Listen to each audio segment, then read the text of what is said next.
محمد عليه الصلاة والسلام. ازيكم عاملين ايه؟ يا رب تكونوا دايما بخير. انا النهارده بقى جايبه لكم فيديو مجمع للشقه كلها، روتين بقى الشقه كده من اولها لاخرها. هيبقى فيديو طويل شويه بس هيشجعكم كده، وهبدا امسك ركن ركن من الشقه وهبدا ان انا اظبطه معاكم. هجيب لكم الشكل بعد ما خلصت وقبل وعملت ازاي وبالتفاصيل يعني، ونمشي مع بعض واحده واحده. تمام. طبعا تمام. من الاول هيبقى عارف الوضع بتاع الترتيب بتاعي.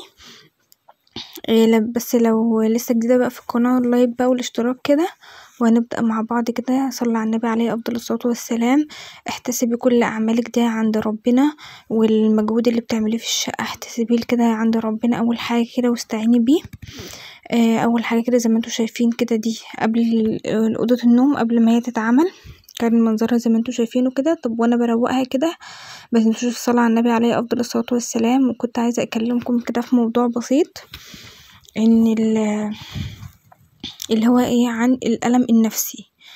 الألم النفسي اللي الناس بتعاني منه، بيبقى الناس بتستهون بيه وفاكرين ان هو اسهل مثلا من الألم العضوي، وهو بيبقى اصعب منه، لان في ناس ما بتقدرش تنام من كتر الوجع. مش وجع بقى عضوي، وجع نفسي، ومش عارفة تحط راسها كده على المخدة ولا ترتاح من الألم اللي هي فيه. يعني ممكن يكون حد كسر خاطرها، اي حاجة. وطبعا الألم النفسي طبعا مش عيب، يعني المرضى النفسيين او عنده ألم نفسي او حاجة مضايقاه او كده مش عيب خالص. كلنا عندنا حاجات بتتعبنا في حياتنا، وطبعا الصبر بقى عليها، ده اللي احنا بنستناه. سواء ألم نفسي او عضوي بنستنى الصبر، لان الصبر ده اللي هيجازينا، اللي هيخليكي توصلي يوم القيامة. ممكن ما تقفيش ثانية تتحاسبي بسبب الصبر اللي انت صبرتيه على الألم بتاعك، سواء نفسي طبعا او عضوي زي ما انا قلت. فاستعينوا كده بالله واصبروا، يعني على ما ابتلاكم، كلها ابتلاءات، كلها اختبارات من ربنا. فاصبروا كده واستعينوا بالله. زي ما انتوا شايفين كده بس طبعا الزرع بتاعي، وعاملة البخاخة دي عشان الورق والتراب اللي عليه. يعني بسقيه كده بالازازة زي ما شفتوا، وبعد كده برضو برشه بالمية. طبعا لو عجبكم فكرة ان احنا نتكلم على موضوع واحنا بنروق، يعني ايه، ابقى اتكلم ان شاء الله، ونبقى نشوف من التعليقات كده، وابدأ نتكلم في مواضيع كده معينة تفتح مجال للحديث وكده. وما تنسوش ان شاء الله اللايف بتاعي نبدأ نطلع مع بعض كده، هحاول اطلع كل جمعة او جمعة وجمعة ان شاء الله.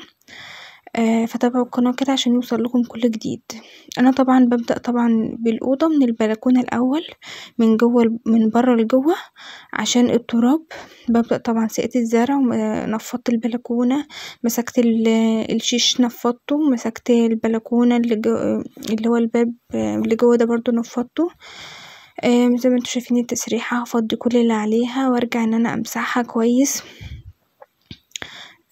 امسحها كده طبعا بالديتول كده او معطر، اي حاجة انت بتمسحي بيها يعني.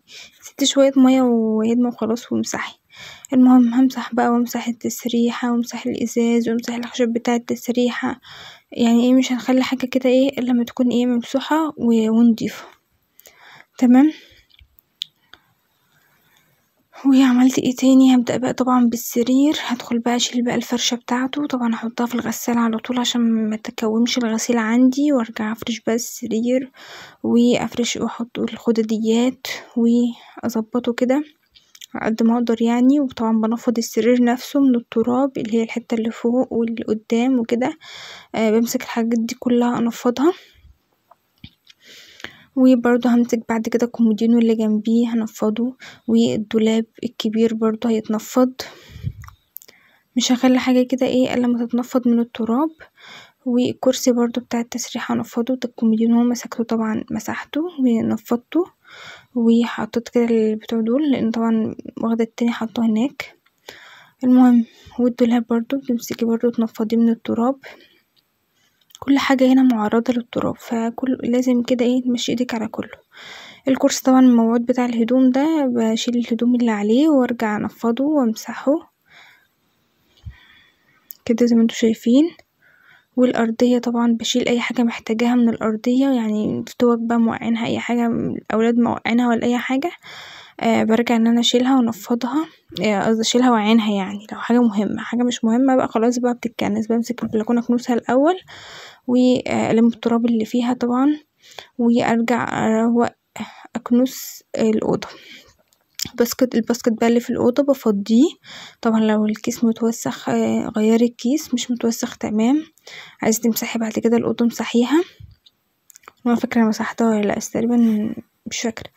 المهم كده بقى انا كده خلصت الأوضة وشطبتها وخلصتها. هدخل لكم ان شاء الله في أوضة الأطفال بعد كده.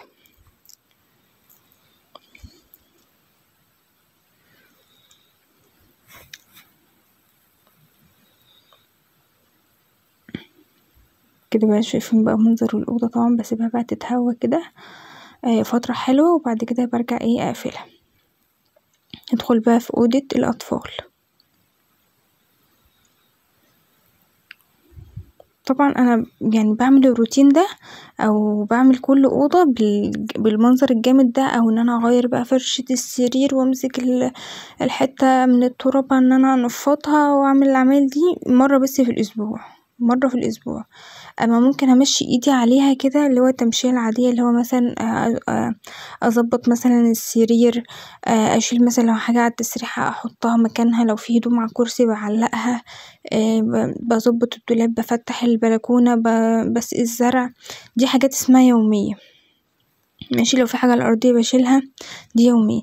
اما اللي هو الاسبوع بقى بمسك بقى اشيل فرشة السرير واغيرها، بمسك التراب كله امسحه وانفضه، والبلكونة برضه امسكها عذرا، والبلكونة برضه امسكها امسحها وانفضها وهكذا.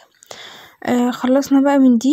هبدأ بقى اخش لكم هنا زي ما انتوا شايفين كده اوضة الاطفال. دي بتبقى طبعا بعد، هوريها لكم بقى قبل بس ما تتخضوش، يعني محدش يتخض. انتوا عارفين بقى الاطفال وما ادراك من الاطفال بقى ويعني لما بينوا ان هم يوسخوا حاجة ولا على طول متوسخة. المهم زي ما انتوا كده شايفين ان هنا الأوضة قبل. هبدأ طبعا أبدأها كده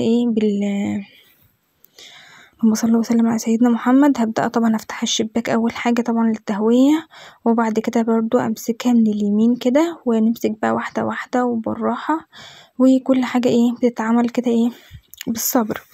أهم حاجة الصبر زي ما قلت لكم.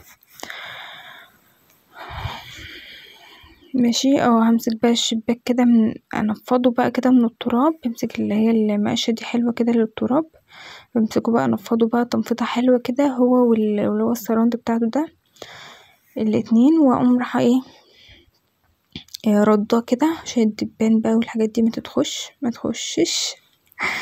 وابدأ بقى الحتة دي كده حاطين فيها ألعاب، همسك بقى ان انا انضفها والم الألعاب وامسكها بقى امسحها زي ما انتوا شايفين كده، وامسح التراب اللي عليها واظبطها.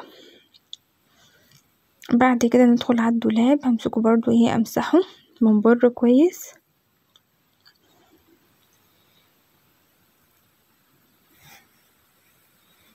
اهو زي ما انتوا شايفين، لميت بقى كل الألعاب اللي قدامه ومش عارفة وقمت رايحة مسحها. مسكت بقى كده الدولاب مسحته كده من بره. وطبعا بقى زي ما انتوا كنتوا شايفين بقى كان الكمبيوتر على الأرض كده، مكناش بقى بنستعمله وكان على الأرض، فهبدأ طبعا ان انا اطلعه بقى فوق كده واظبط الدنيا. هتشوفوا كده معايا كوتشيات البنات حطيتها لهم كده في الدرج، ورصيتها لهم، وحطيت الكمبيوتر زي ما قلت لكم فوق كده. طبعا ما كفاش الكيسة، حطيتها جنبهم، والكوتشيات بتاعتهم رصيتها هنا ويعني في الدرج كده عشان متبقاش مكركبة في كل حتة بس. وهمسح طبعا الكومودينو ده نفسه والتربو اللي جنبيه، طبعا كانوا خالعين ضلفة كده ركبتها ونضفته فوقيها ونضفت تحتيها ولميت الألعاب. زي ما انتوا شايفين كده حطيت لها الشنطة عليها وظبطته يعني. ندخل بقى على السرير بقى كان جاب اخره بقى.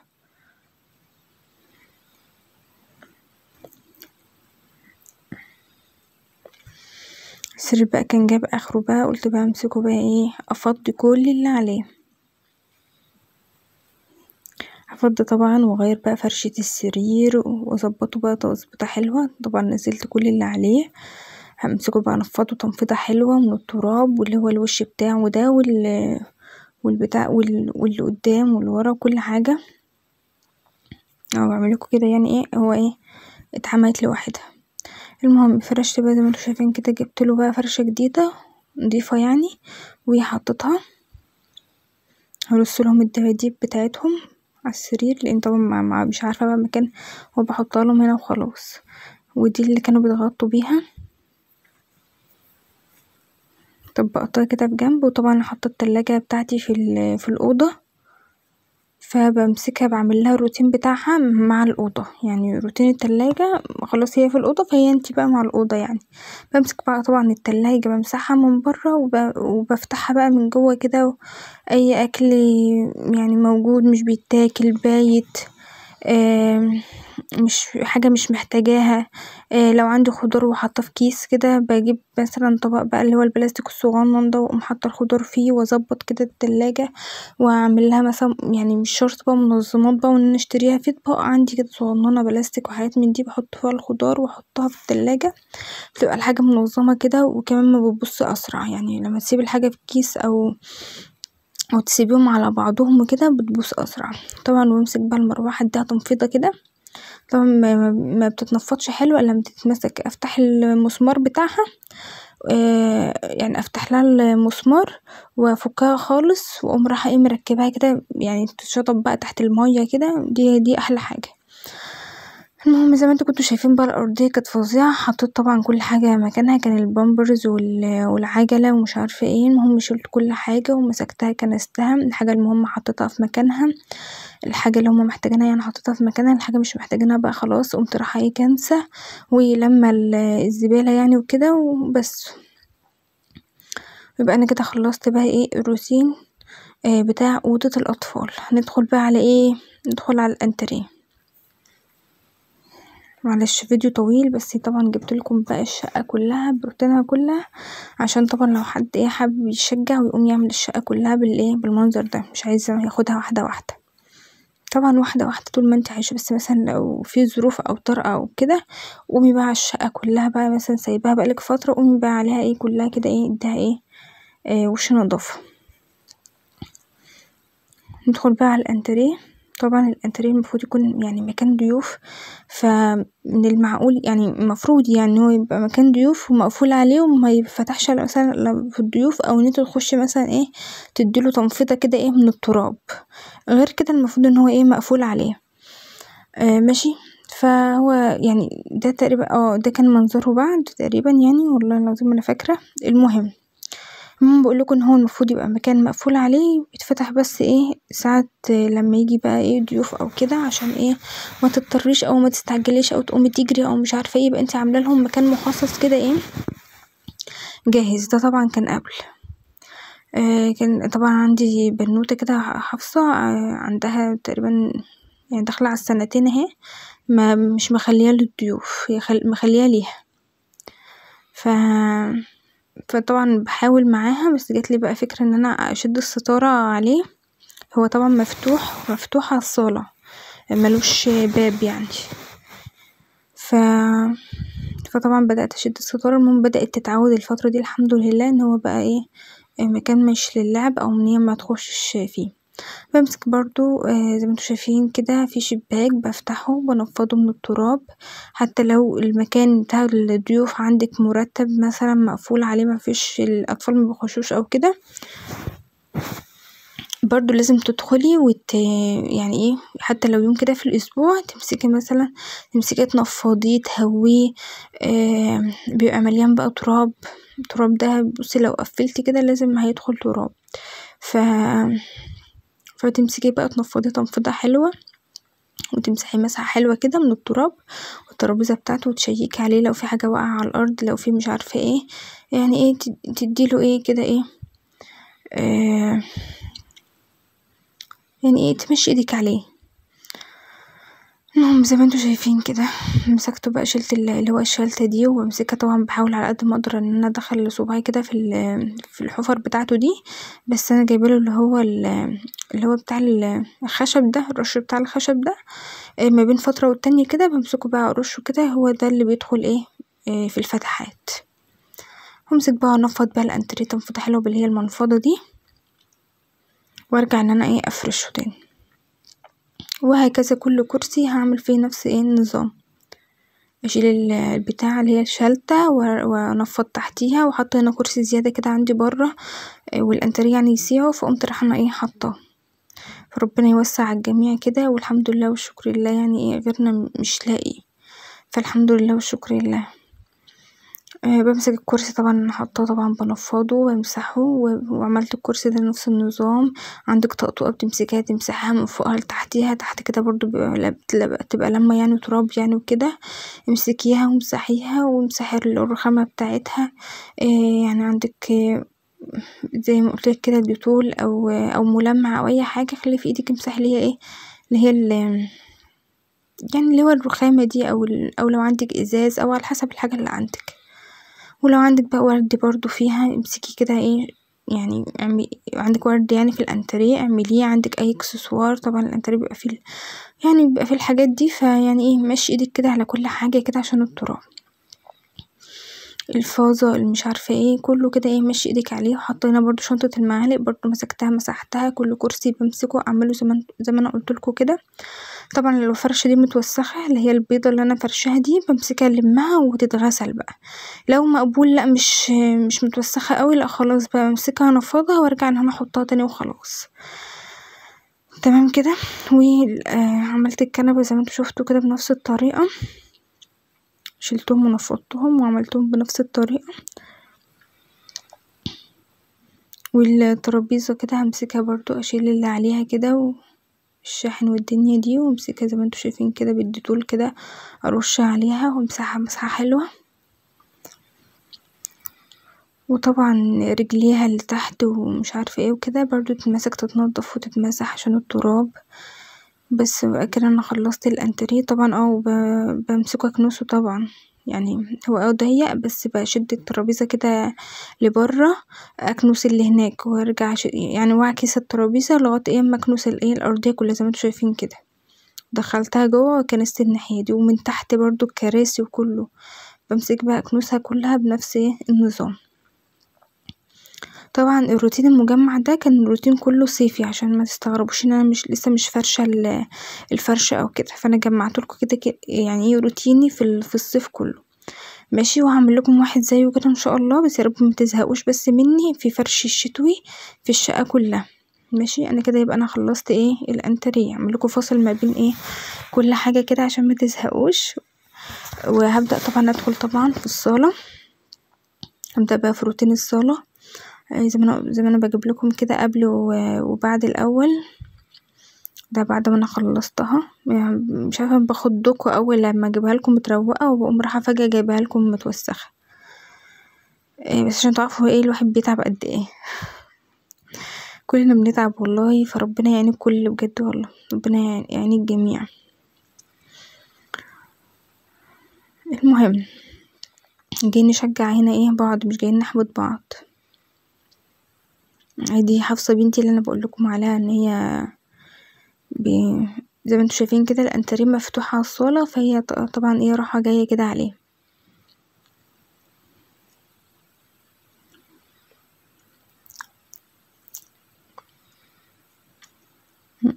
عايزة اقول لكم يعني ان هو قدام باب الشقة تبع الصالة، يعني بنضفه تبع الصالة، كل حاجة كده تبع حاجة عشان تسهل عليك الامور.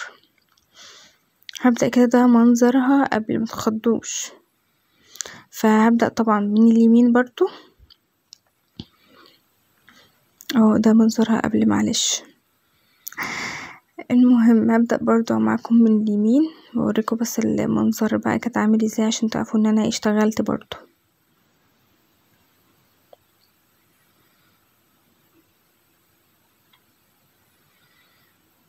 شايفه الكاميرا موهوشة كده ليه؟ ممكن شايفاها قبل كده زي كده ليه؟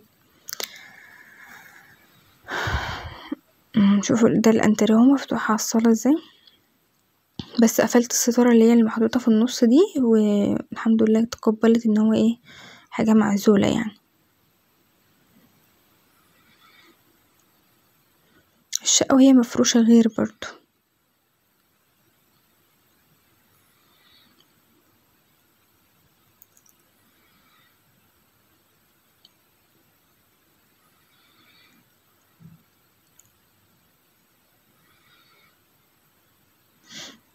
ده كل ده قبل، وقدام باب الشقة ده قبل برضو.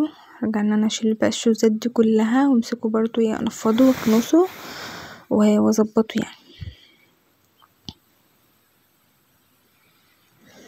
عايزة اقول لكم برضو نصيحة تانية، يعني بنصح نفسي واياكم، يعني الواحد بيتذكر معاكم يعني، ان هو لما تعملوا حاجة لحد او تعملوا ثواب لحد او تعملوا خير لحد، ما ترجعش تقول له انا عملت لك، انا سويت لك، انا اللي جايب لك، انا اللي عامل لك ده. انا بلاش الكلام ده، وبلاش اللي هو لغة الهزار، بلاش حتى لغة الهزار فيها.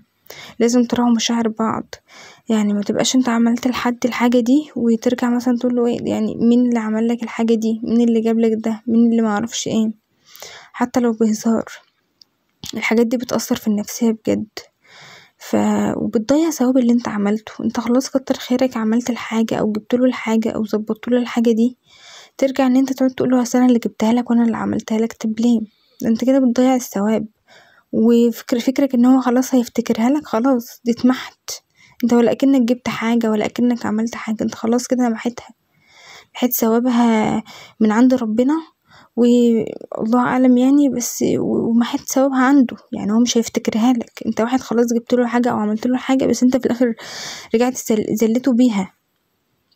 فليه؟ فكمل جميلك، عملت الحاجة وجبت الحاجة لحد او مشيت له في حاجة او عملت له حاجة، يا ريت ما تقعدش بقى تكلمه كل شوية او تقوله او تفكره او قدام حد او كده، ان انت تقعد تقوله انا اللي عملت لك وانا اللي جبت لك وهكذا. مفيش داعي. ناوي ان انت تعمل الحاجة وتتكلم عليها، يبقى بلاش تعملها خالص بجد والله. يعني ناوي خلاص تجيب الحاجة او تعمله الحاجة وهتتكلم عليها بعدين، بلاش تعملها. يعني هي الدنيا مثلا مش ناقصة يعني تجيب لحد او تساعد حد وفي الاخر ترجع تذله؟ طب ليه؟ فربنا يهدي ويصبرنا كلنا يعني. المهم زي ما انتوا شايفين طبعا انا نضفت بقى الدنيا كده ومسحتها ولميت بقى الفرش بقى اللي هو الكفرات اللي هي على الكرسي دي، يعني جميلة الصراحة. اي حد عنده سفرة واستعملها كتير ياريت يجيبها، استعملها كتير او قليل، يعني الحاجات دي فعلا الكفرات بتحافظ يعني.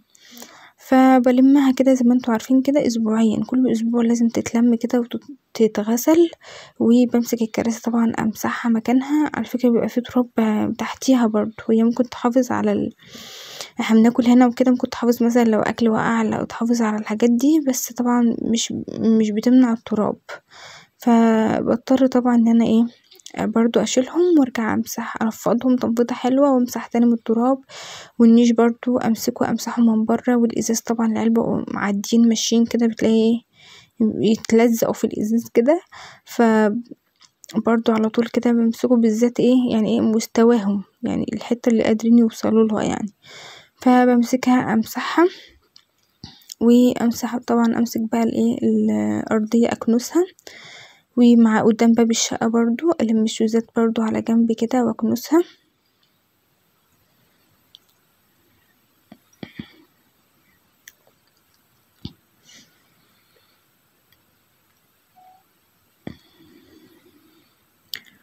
بس كده، وامسك بقى اكنسها ومسحتها. طبعا احنا كل قعدتنا هنا في الصالة، مش بقى على قد مرة يعني الكنس والمسح ده، يعني طول بقى اليوم كده في الصيف يعني بالذات تلاقيني بقى ماشية، عارفة بتوع البلدية دول اللي ماشيين على طول بالمقشة، انا كده ماشية في الصالة بسبب طبعا قعدتنا فيها وكده، فطارنا غدانا عشانا، فكل حاجة بقى بتقع، بالذات الأطفال يعني ربنا يهديهم. طبعا انا كده برضو خلصت هنا روتين الصالة، بوريها لكم بقى بعد ما خلصتها. قدام الشقة. الترابيزة مسكتها بص مخلتش فيها اي حاجة خالص، كل حاجة وديتها في مكانها.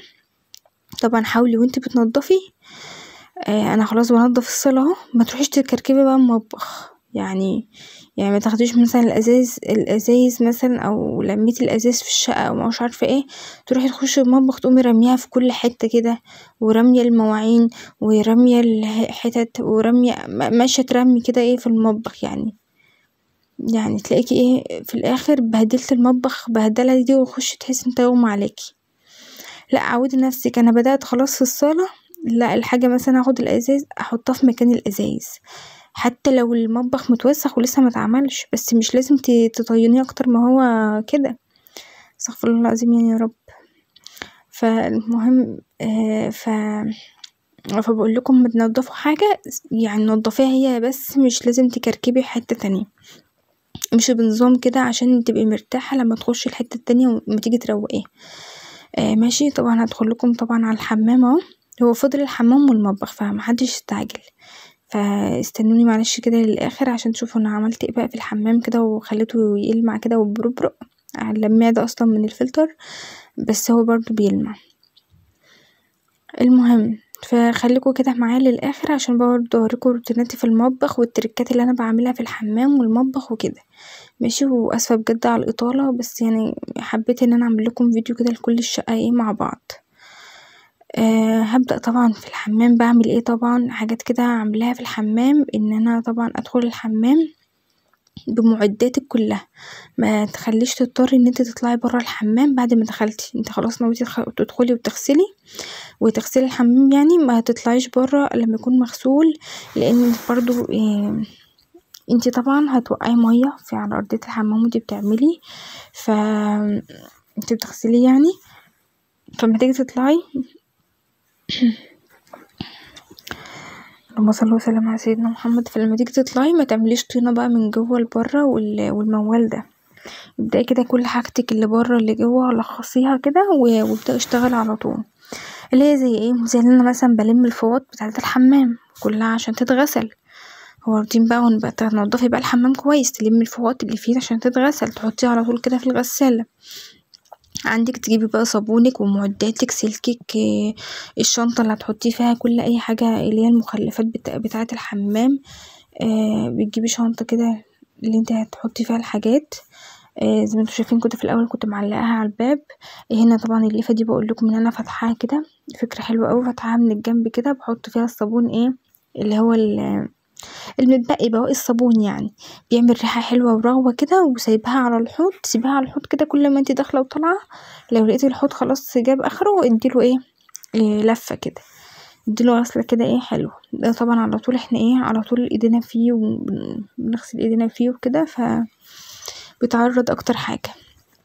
المهم مسكت طبعا المراية، مسكتها غسلتها فضيتها الاول طبعا، ومسكتها بقى اديتها بقى ايه غسلة حلوة، وهغسل برضو الحاجات اللي قدامها ده الكيس اهو بقول لكم بحط عليه مثلا كيس شامبو مثلا متبقي، مش عارفه كيس جل متبقي، معجون خلصان، شامبو خلصان، اي ازازه خلصانه، اي حاجه مش عاوزاها، اي يعني الحاجه بقى ايه اللي انا عايزه ارميها بحطها على طول بدل ما تفضل رايحه جايه، او تكسل ان انتي ترميها، يعني انتي ممكن طول ما انتي رايحه جايه فجأة كده لقيتي حاجه خلصانه قلت والله ما هسيبها بقى، ما عادش مش هرميها، ما عادش طالعه، ما عادش رايحه، فكده يسهل عليكي وتنضفي احسن.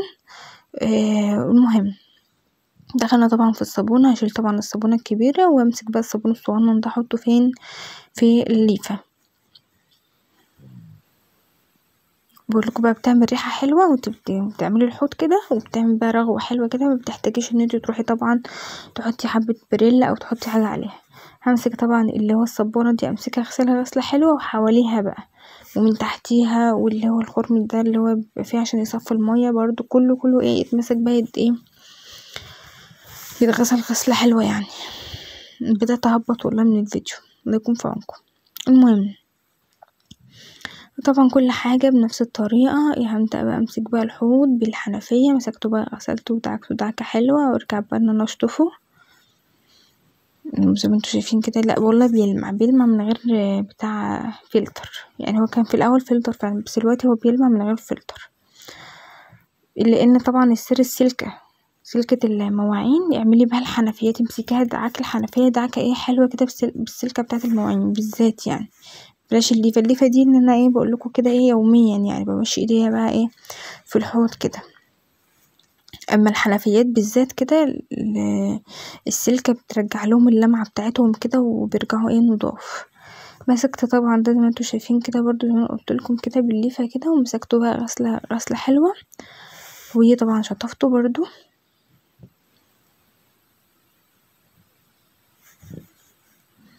انت اغسلي واشطفي، لو لقيتي حاجة لسه مكيرة حاجة لسه مش لامعة برجع ان انا اعيد عليها تاني، وهكذا لغاية اما ايه مرضي ارضاء كامل كده ايه ان كده الحنفية كده بتلمع.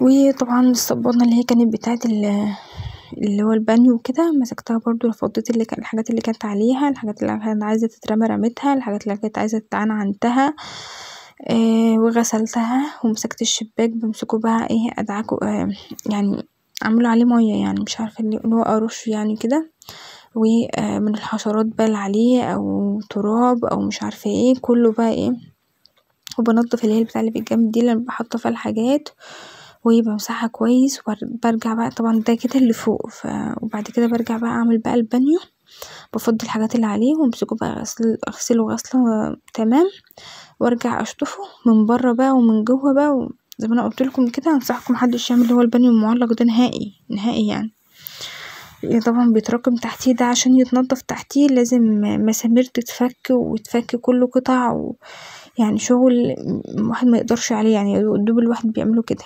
فده عايز بقى ايه اللي زوجه يعني هو اللي يفك المسامير اللي فيه والماسولات ويفك قطعة وارجع ان انا اغسل ايه تحتيه.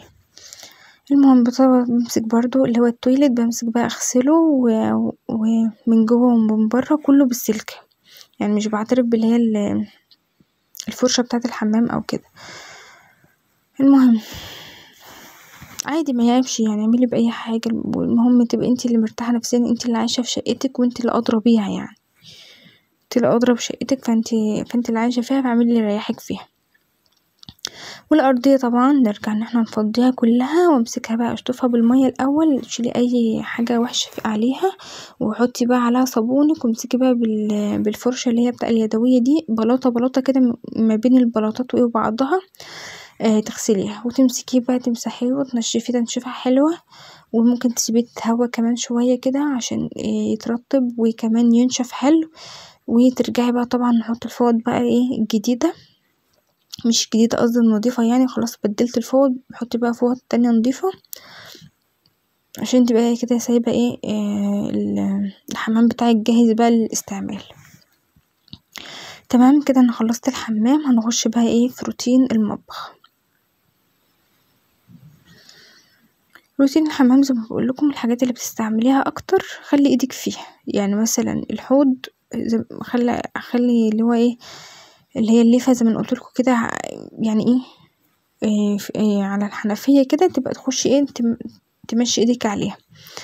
خليه مرتب، خلي الفوطة على طول متهوية، خليها يعني ايه حتى لو مثلا اطفالك او كده بيخشوا يكرمشوها وانتي ايه بتلفي كده كل يوم ارجعي فهويها افتحيها كده وخليها تتهوى وافرديها فردة حلوة. لمي لو في حاجة واقعة في ارضية الحمام، ده طبعا اللي هو الروتين اليومي، غير بقى ان هو الغسلة اللي انا عملتها دي بعملها مثلا كل اسبوع كفاية يعني عقبال بقى ما يتوسخ زي ما انتوا كنتوا شايفين. اما يوميا بقولكم بقى اللي هو الترويق تمشي كده ايدك ما يبقاش في حاجة واقعة على الارض، يكون الفوط متهوية يكون ايه يعني يكون المنظر العام كده بتاعه حلو يعني مقبول ان هو على الاستخدام. الحوض تمشي ايدك كده تغسليه ماشي. طبعا ندخل بقى المطبخ اللي هو ايه اللي هو الحاجة الكبيرة بقى، فتابع معايا كده وصلى على النبي عليه افضل الصلاة والسلام. هبدأ بقى معاكم المطبخ كده. طبعا ده كان قبل زي ما انتوا كده شايفين منظره، الحاجات اللي بتبقى واقعة على الارض الحاجات معرفش ايه دي بتبقى سبب العيال يعني وكده. ببدأ طبعا زي ما انا قايله لكم برضو من اليمين. طبعا عندي ثبت الغسيل بالغسالة. اول حاجة هو كرسي، بمسح الكرسي، الغسيل اللي بيوقع قدام البتاع او بيحدفوا ساعات هدوم كده متعرفوش وهو بيجروا، فطبعا بلمها كلها في الباسكت. لو هشغل الغسالة بحط الهدوم في الغسالة، بمسك الغسالة نفسها امسحها، بمسحها يعني من بره. وببدأ طبعا هبدأ طبعا في الرخامة، ببدأ ان انا كل حاجة عليها بمسكها اغسلها، كل حاجة كده اغسلها. يعني عندي الكاتل ببقى عاملة طبعا الفرشة اللي هي مخصصة للأزايز للكاتل، الحاجات اللي هي ايه يعني حطها كده بجنب نضيفة. حطي بقى فيها حبة بريل كده، وتمسكي بقى الكاتل تغسليه. بلاش طبعا نغسل الكاتل بالسلكة، لان اللي هو الصدى او السلك اللي هو الصغنن ده ساعات بتقع واحدة ولا معرفش ايه، المهم بتصدي فتندمي يعني. فبلاش سلكة خالص في الكاتل، خلينا بس الليفة كده، وتمسكيها ايه تحاولي ايه يعني تكي ايدك عليها شوية وخلاص. وطبعا هنا تخلي بالك من الكهرباء او من البتاع اللي في النص دي، بحاول ما تجيبيش مية. انا بمسكه اغسله وامسحه كده، احاول امسحه كده من بعيد، احاول بعيد ايه ان انا اوصل مية في النص على قد ما اقدر. وبرضو نمسك بقى اللي هو بتاعة المعالق دي، صفاية المعالق، امسك ان انا افضيها وامسكها اغسلها. طبعا متسيبهاش تتراكم فيها المية كتير عشان الميكروبات، لان هي بتصفي بس من تحت كده بتعمل طبقة، كل ما تقعد كده وتطول بتعملك طبقة كده فيها ميكروبات. فبلاش من كده يعني، حاولي كده ايدك فيها كده اقل حاجة كل اسبوع كده تمسكها تفضيها، تفضي المعالق وتمسكها تغسليها. طبعا انا هنا عاملة الصفاية بتاعة المعالق، حاطة فيها كل حاجة، حاطة فيها اللي هو طقم التوزيع، طقم السكاكين، معالق كبيرة معالق صغيرة مش عارفة ايه، ليه عشان اوفر مكان، لان زي ما انتوا شايفين الرخامة صغننة فحطاهم كلهم فيها. ماشي، مسكتها طبعا غسلتها غسلة حلوة. رتبيها كده برضو، مش حاطة فيها كل حاجة ومنعكشة، لا، حاطة فوق اللي هو طقم التوزيع، حاطة يمين طقم السكاكين، حاطة شمال المعالق الكبيرة والشوك الكبيرة، حاطة في النص المعالق الصغيرة والشوك الصغيرة، كل حاجة كده ايه مرتباها. عشان طبعا وانتي بتيجي تجيبي ما تقوليش يعني المعالق الصغننه ساعات بتتوه، تيجي تجيبي مش عارفه خلصانه ولا مش موجوده ولا في الحوض ولا فين، فلا، مكانها في النص، مكانها في النص، ما لقيتهاش في النص خلاص هي مش موجوده. ماشي تمام. والاحسن يعني ان انت تطلعي على قد استعمالك بس. يعني انا مثلا عندك مثلا كام فرد كبير، المهم عندك مثلا كام فرد كبير، حطي على قد حطي على قد افرادك. ليه؟ عشان يعني لما تتوسخ ما تاخديش غيرها، وتتوسخ تاخدي غيرها وهكذا. لان وهيقوم متراكم طبعا عندك مواعين في الحوض. اما لو انتي مثلا فردين وحطيتي معلقتين، لو اتوسخت اتحطت في الحوض، لا انا هضطر ان انا اغسلها، انا مش مطلعه غيرها، مش استخسار لكنه ولكن نظام ونضافة. وطبعا ما تكترش عليكي المواعين، وما تلاقيش الحوض طبعا ايه اتملى كده من مفيش. كل ما تقللي في الحاجة وتحطي على قد استعمالك، كل ما يبقى الدنيا منظمة عندك كده، سواء في المعالق او سواء كمان في الحوض في المواعين. طبعا الحاجات دي استعملتها بس في الاسبوع، بس مش بستعملها كل يوم، فباخدها اطلعها فوق. ماشي. ببدأ طبعا ببدأ طبعا افضي ثانية كده معاكم. ببدأ ان انا افضي الرخامة كلها بقى. طبعا الصفاية دي ببقى حطها، بصفي طبعا عليها الاطباق، كوبايات، الحاجات بتاعتي كلها، لان طبعا ما ينفعش احطها في المطبخ على طول عشان ريحة الكمكمة، لان عندي المطبخ مقفول. همسك طبعا الصفاية افضيها، وكمان اغسلها اديها غسلة كده محترمة كده، وامسكها اصفيها واحطها بجنب. وكده انا فاضل طبعا كنت بوريكم السواد اللي هي بتعمله، بس طبعا والله انا كده وبعمل كل اسبوع، يعني كل اسبوع لازم اشيلها ومش عارفه ايه. بس انا جاتلي دلوقتي طريقه يعني بعملها، يعني دلوقتي ان انا عندي قدام كده كسر، يعني حته الرخامه اللي هي المفروض بتحوش الميه عن ان هي تقع على الارض او كده اتكسرت، فلسه في حته صغننه كده في هناك كده. هي اللي موجودة، فبقيت ارفعها، بقت نص عليها ونص على الرخامة، بقت عندها تهوية من تحت. طبعا السواد ده راح يعني مع الوقت، هو بيحتاج تهوية يعني. المهم حطيت كده نص عليها ونص على الرخامة، فبدأت ان هي على طول متهوية، فالحمد لله السواد ده معدتش بعاني منه خلاص الحمد لله دلوقتي.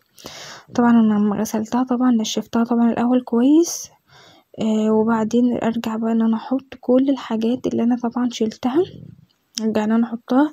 وكمان القطاعة دي عندي انا دلوقتي برضو حطاها مصفياها زي ما هي كانت واحدة في القناة قالت لي ان ما احطهاش على الرخامة لان هي بتعمل رطوبة وهي اللي عاملة لها السواد ده. فبدأت ان انا طبعا هي ليها علقة ان شاء الله، بس انا ان شاء الله ناوية اجيب واحدة جديدة ان شاء الله. بدأت ان انا اعلقها، خف جدا السواد بجد يا جماعة، من غير والله لسه ولا غسيل ولا اي حاجة. انا طبعا لسه بستعمل النص النضيف بتاعها، مش باجي خالص عند الحتة السوداء، ولكن برضو معدتش بصفيها على الرخامة، قعدت ان انا بعلقها، برضو فرق كبير يعني. المهم زي ما انتوا شايفين كده نظمت الحاجة وظبطتها وحطيتها كده على جنب، والدنيا كده بقت تفتح النفس شوية. المهم خلصنا الرخامة دي، ندخل على الرخامة اللي في الجنب.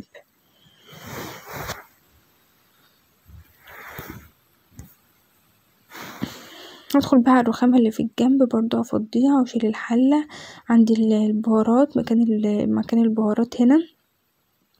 اليوم ده برضو ببقى عاملاه ان انا اي كيس بهارات ده طبعا باجي انا ببقى مستعجلة، ومثلا طلبت اللي هو طلبت يعني البهارات يعني وكده، فبستعمل من الكيس كده وبكسل ان انا احط فين في اللي هي في بتاعة البهارات.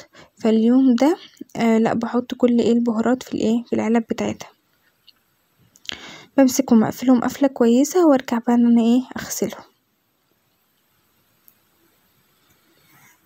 بغسلهم هما فيهم ما بيخشلهمش مية، وامسك برضو الحامل اغسله، لان طبعا جنب البوتاجاز وانتوا عارفين بقى الزيوت وكده لازم يتغسل على الاقل مرة في الاسبوع كده. بيبقى سهل لما بتغسلي كده وايديكي في الحاجة بتبقى سهلة، اما لو سبتيها بقى وتراكمت ومش عارفة هتسدي نفسك اصلا ان انتي تنضفيها، بتقولي لا ده عايز يترمى ولا حاجة. فكده زي ما انتوا شايفين كده الازاز كده بيلمع، يعني تمسكيها بالسلك كده دعكة دعكة حلوة، حتى الغطيان مغيرة كده بسبب السلكة، بس مش مهم، المهم ان هي نضيفة يعني، حتى لو مغيرة احسن ما تبقى مليانة زيت. وعاملة دي كده كان برطمان للشاي، عاملاه للملح طبعا لان استعماله كتير وفي ايدي، فكل شوية يقع كده والبتاع اللي انا استعملها تتكسر ولا حاجة، فخليتها بلاستيك احسن.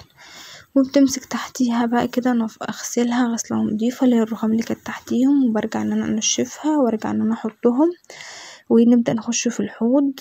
بغسل طبعا الحنفية بتاعة المطبخ، وبغسل مكان بتاعة الصابون، بفضيه واغسله غسلة كويسة. طبعا الحوض كان مليان، بمسك الازاز طبعا باللي هي اللفة بتاعة الازاز، بمسكها ان انا اغسل الازاز كلها. الازازة اللي هي القديمة اوي برميها، الازاز الجديدة بغسلها غسلة حلوة وامسكها امليها واحطها. ولو في عندي مواعين طبعا بقوم رايحة ماسكاها غسلاها برضو وحطها على الصفاية الصفة، وامسك طبعا الحلة بتاعة الحوض امسكها بقى دعكة دعكة بقى حلوة كده محترمة. وكمان الصفاية اللي في الحوض بمسكها برضو اغسلها، يعني ما بخليش حاجة بقى الا لما تكون مغسولة، همسك بقى كله ده اغسله.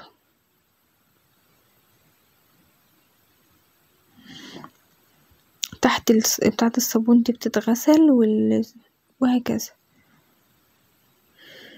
طبعا متنسوش بقى تكتبولي في التعليق، يعني انا عايزة طبعا اجدد في المطبخ، قوليلي ايه اللي اشتريه، يعني انتوا طبعا شايفين حاجتي قوليلي ايه اللي اشتريه.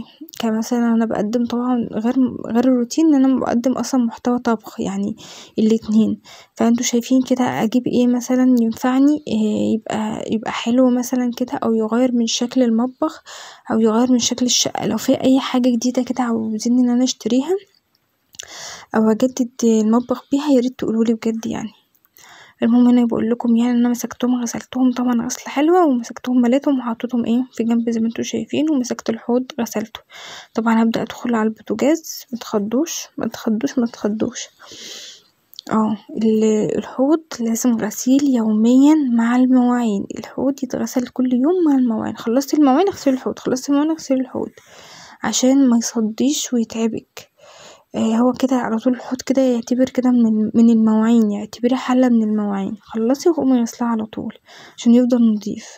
ده ما يستناش طبعا اسبوع ولا تسيبيه مع التنظيفة بتاعة الاسبوع ولا حاجة. امسك المطبخ من تحت كده، امسكه طبعا امسحه، وهبدأ طبعا ادخل على البوتاجاز زي ما انا قلتلكم ما تتخضوش.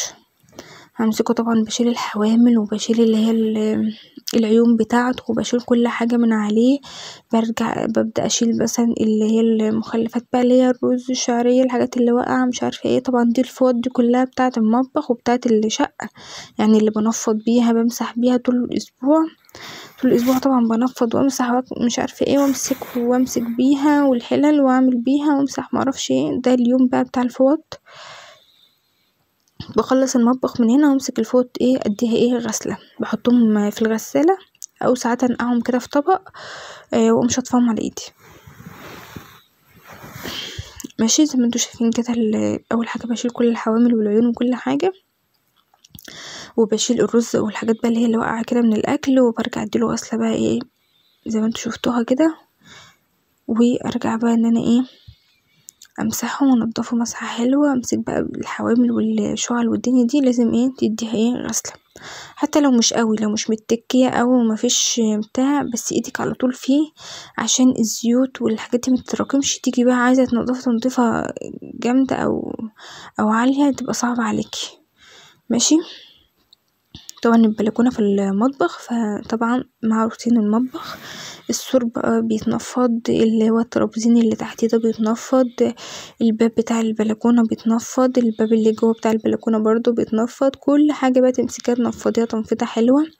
وبمسك بعد كده اعمل الارضية اكنسها وامسحها ولو في اي حاجة بشيلها. المهم انا فعلا تعبتكم اوي اوي اوي معايا الفيديو ده، انا نفسي تعبت يعني، حاسة ان انا عملت مجهود كبير. فلو اول مرة تتابعيني كده ووصلت لغاية هنا يعني فياريت بقى تدوسوا اللايك والاشتراك، واعمل لكم روتينات خفيفة خالص، واعمل لكم فيديوهات هتعجبكم والحاجات اللي هشتريها بقى ورمضان بقى والشغل الحلو ده.